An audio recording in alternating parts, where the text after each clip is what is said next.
अस्सलामुअलैकुम। फ़ौज़िया cooking corner में खुश आमदीद। जहाँ रहें खुश रहें, आबाद रहें, अपनों के साथ रहें। अगर अभी तक आपने मेरे चैनल को सब्सक्राइब नहीं किया तो जल्दी से सब्सक्राइब कर लें ताकि मेरी मज़े की रेसिपी आपको आसानी से देखने को मिल सकें। आज मैं आपके साथ शेयर करने वाली हूँ बीफ के शामी कबाब, जो कि बहुत लजीज और मज़ेदार बनने वाले हैं। तो आपने गौर से देखना है, जो बातें मैं बताऊंगी उन्हें आपने नोट डाउन कर लेना है ताकि आपके भी रेशेदार मज़ेदार कबाब बन सकें और फिर आपको मज़ा आ सके। तो ये मैं बना रही हूँ बीफ में आज, और कुकर में मैं बनाऊंगी तो मैं आपके साथ शेयर करती हूँ। तो यहाँ पर जो है मेरे पास गोश्त है 1.5 किलो। ये जो है देखें, इतने बड़े बड़े पीस मैंने करवा लिए हैं, ठीक है, क्योंकि जितनी बड़ी बोटी होगी इसकी उतना ही अच्छा रेशा मज़ेदार बनेगा। तो आपने भी इसको इसी तरह से रखना है, बड़े बड़े पीसीस में, ठीक है।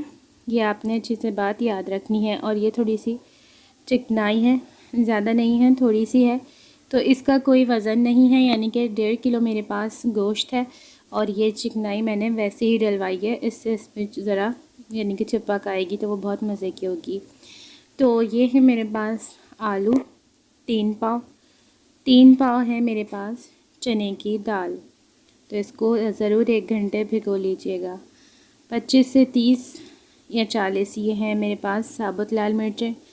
इसी तरह से ये हैं काली मिर्चें, और मेरे पास 5 अदद बड़ी इलायची हैं और लौंगे हैं, ये भी 25-30 हैं, और काली मिर्चें भी 25-30 इसी तरह से आपने ले लेनी है। और 4 टेबल स्पून मेरे पास है नमक, ठीक है।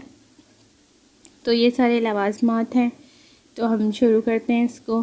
तो कुकर में मैंने तकरीबन 1 जग जो है भर के पानी का डाला था, और अब मैं सबसे पहले ये गोश्त डाल रही हूँ। चूँकि गोश्त के रेशे काफ़ी, यानी कि गोश्त की बोटियाँ जो हैं वो बहुत ज़्यादा बड़ी हैं, इसलिए मैं इसको 30 मिनट की सीटी दूंगी पहली ही बार, ताकि गोश्त गल जाए। और उसके बाद दाल और आलू डालकर हम दोबारा सीटी लगाएंगे। तो 30 मिनट में इंशाल्लाह ताला ये गल जाएगा। इससे पहले ये नहीं गलेगा 30 मिनट की सीटी से पहले, क्योंकि गोश्त बड़ी बड़ी बोटियाँ हैं। तो इसमें मैं मसाले डाल रही हूँ, साबुत लाल मिर्च, नमक और लौंग, काली मिर्च और बड़ी इलायची, ये सब मैंने डाल दिया है। अब मैं इनको अच्छे से चला दूँगी और फिर इसको मैं सीटी लगा दूँगी। 30 मिनट की सीटी में ये इंशाल्लाह ताला इतना गल जाएगा कि फिर इसमें दाल और आलू डाले जा सकें। तो ये देखें हो चुके हैं 30 मिनट, और आप देख लें कि गोश्त किस तरीके से गल चुका है, ठीक है।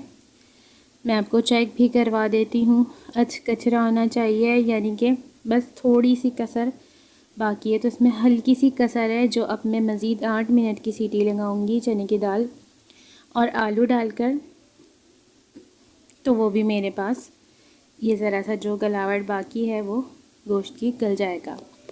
तो दाल को 1 घंटे ज़रूर भिगो लें, तभी वो आलू के साथ 8 मिनट की सीटी में गलेगी, अदरवाइज़ दाल नहीं गलेगी और आलू वो जल्दी गल जाएंगे।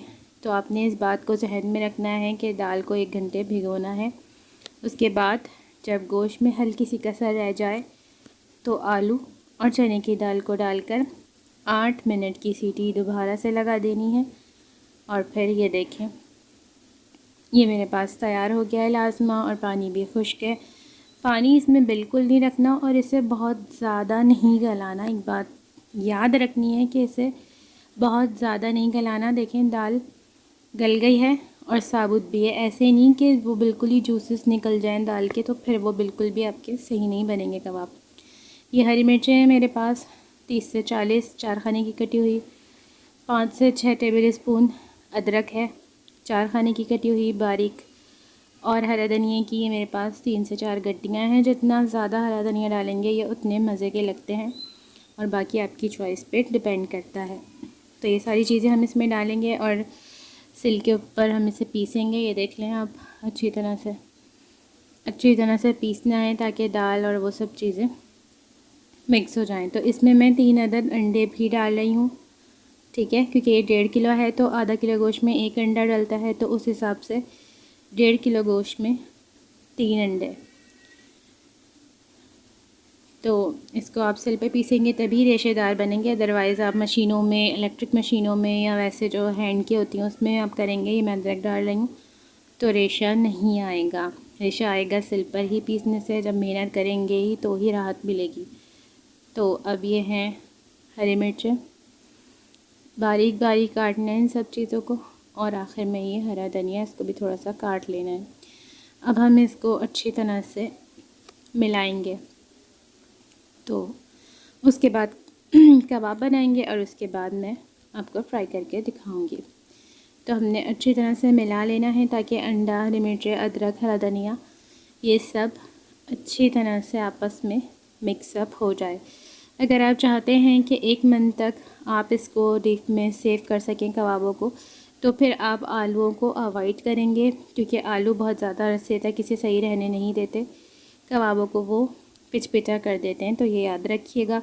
रेसिपी सेम होगी। लाइक अगर आधा किलो आपके पास गोश्त है तो उसमें 1 पाव आप दाल डाल के बना लें, और फिर उन्हें 1 महीने तक वो बिल्कुल सही रहेंगे, बल्कि इससे थोड़ा ज़्यादा भी, ठीक है ना। तो ये नोट कर लीजिएगा। अब मैंने जो है अच्छी तरह से मिला लिया है। लाजमी कब मैं कबाब बना रही हूँ, तो आपने भी इसी तरह से जिस साइज़ के आपको अच्छे लगें वो बना लेने हैं कबाब। और मैं आपको इसको भी तोड़ कर दिखाती हूँ, जब फ्राई करूँगी तब भी चेक करवा दूँगी। तो ये देखें, इसमें रेशा हो रहा है, और जब ये फ्राई हो जाएगा तो ये चीज़ ज़्यादा नुमायाँ होगी, मैं आपको वो भी नोट करवा दूँगी। तो आपने इसी तरह से सारे कबाब बना लेने हैं, बहुत ही मज़े के बनते हैं ये, और फिर इनको फ्राई कर लेना है।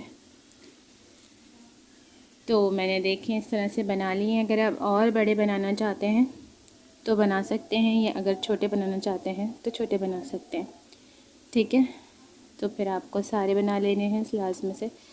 तो ये मैंने बना लिए थे कबाब, अब मैं करूँगी इनको फ्राई। तो तेल जो है वो थोड़ा सा गर्म हो जाए हमारे पास, तो हमें ये डालने हैं पैन में।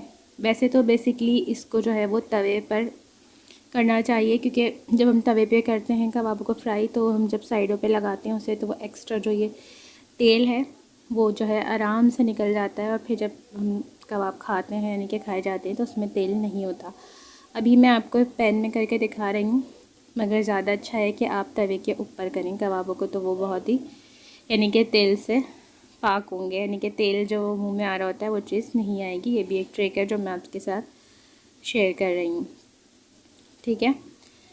तो देखें, बाकी और भी मैंने डालकर इस तरह से फ्राई कर लिए हैं कबाब। मज़े मज़े के यमी यमी से रेशे वाले शामी कबाब तैयार हैं। और मैं इनको तवे पे अभी इसलिए रख रही हूँ क्योंकि अभी खाना जो लोग खाएंगे उनको थोड़ा टाइम है खाने में, तो मैंने हल्का सा तवे के नीचे चूल्हा जलाया हुआ है ताकि ये गर्म रहे थोड़ी देर। तो मैं इसलिए इनको इस तरह कर रही हूँ। वैसे मैं तवे पर ही शामी कबाबों को फ्राई करती हूँ, तो वो ईजी भी रहता है और तेल भी निकल जाता है। अब मैं इनको तवे पे रख रही हूँ तो इनका तेल भी निकल जाएगा, और मैंने दूसरा चूल्हा भी ऑन किया हुआ है बिल्कुल हल्की आंच, तो ये थोड़ी देर गर्म भी रहेंगे इस तरह से, ठीक है। तो अब हम इनको निकाल लेते हैं। तो आप इसको चटनी से, दही से, सलादों से, या कुछ लोग वैसे भी खाना पसंद करते हैं रोटी से, नान से, जिससे भी आप खाएंगे तो आपको बहुत मज़ा आएगा, बहुत यम्मी लगेंगे। जो बातें मैंने बताई हैं उन्हें आपने याद रखना है, ठीक है। तो कोई भी गलती नहीं होगी, मतलब कि बहुत ज़्यादा इसको नहीं पीसना, क्योंकि कुछ लोग ऐसे करते हैं कि हलीम की तरह वो पतीली में ही ना उसको मैश करते जाते हैं कि इस तरह सही बनेंगे, वो उस तरह नहीं बनेंगे। हर चीज़ गली भी होगी लेकिन अपनी शक्ल में होगी, फिर वो पिसेगी तो ही शामी कबाब अच्छे बनेंगे, वरना ना रेशेदार बनेंगे और ना ही वो सही से फ्राई हो सकेंगे। तो अभी कबाब बहुत ज़्यादा गर्म हो रहे हैं तो उसे तोड़ना बड़ा मुश्किल हो रहा है। अब आप देख सकते हैं कि जितनी बड़ी बोटी मैंने रखी थी उसके हिसाब से इसमें कितना रेशा है, और ये कितना, यानी कि इसको खाने से लगेगा आपको पता कि आप शामी कबाब खा रहे हैं, क्योंकि इसमें गोश्त मैंने रखा है ज़्यादा और दाल कम, दाल और आलू। तो ये असल जो है वो शामी कबाब की रेसिपी है। इंशाल्लाह आपको ज़रूर पसंद आएगी, इसे ट्राई कीजिएगा। मुझे दुआओं में याद रखिएगा। मैं मिलूँगी आपसे किसी नई रेसिपी के साथ। अपना बहुत ख्याल रखिएगा। अल्लाह हाफ़िज़।